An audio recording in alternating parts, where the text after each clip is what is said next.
বৈষম্য বিরোধী ছাত্র আন্দোলনের কক্সবাজারের সাবেক সমন্বয়ক ও ছাত্রদল কর্মী খোরশেদ হত্যাকাণ্ডের ঘটনায় জিজ্ঞাসাবাদের জন্য 5 জনকে হেফাজতে নিয়েছে পুলিশ। চাঞ্চল্যকর এই ঘটনায় তোলপাড় চলছে কক্সবাজারে।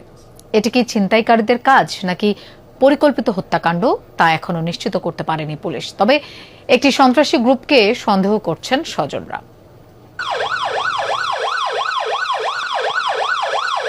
ময়নাতদন্ত শেষে খোরশেদ আলমের মরদেহবাহী অ্যাম্বুলেন্স কক্সবাজার শহরের পাহাড়তলির বাড়িতে পৌঁছালে কান্নায় ভেঙে পড়েন স্বজনরা। তাদের আহাজারিতে ভারী হয়ে ওঠে আশপাশের পরিবেশ। জীবন থেকে হারিয়ে গেছে এই খোরশেদের হাসিটা। যেই কানে দেখুক না কেন মামা এরকম করে একটা দেখে হাসি দেবে, এই হাসিটা আর দেখবো না। যারা নাকি হাম্মান করছে এটারে অচিন মত্তাকান কে শাস্তি হোক, তারা ফাঁসি হোক।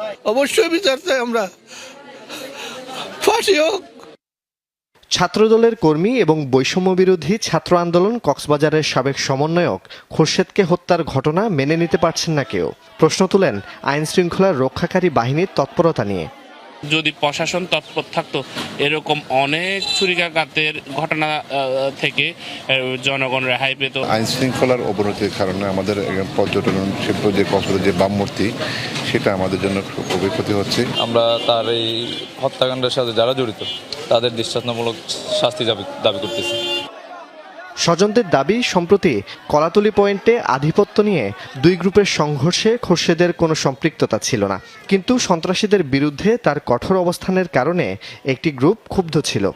কিশোরগঞ্জের উৎপাতের হত্যাকাণ্ডের কিংবা তাদের যে অপকর্ম সেটার বলি হচ্ছে আমাদের খোরশেদ। উনি আজকে আমাদের মাঝ থেকে হারিয়ে যাইতো না। আমি মনে করি তার প্রতিবাদের কারণে আজকে খোরশেদ চলে গেছে। আমরা সুন্দর পরিবেশ চাই, সুন্দর সমাজ চাই, আমরা ভালোভাবে বেঁচে থাকার জন্য চাই। হত্যাকাণ্ডের পর বৈষম্য বিরোধী ছাত্র আন্দোলনের সাবেক সমন্বয়ক তারিন সহ 5 জনকে জিজ্ঞাসাবাদের জন্য হেফাজতে নিয়েছে পুলিশ। মঙ্গলবার রাত 10:30টার দিকে কক্সবাজার সৈকত সংলগ্ন ঝাউবাগানের ভেতর কবিতা চত্বরে দুর্বৃত্তদের ছুরিকাঘাতে খুন হন খোরশেদ আলম।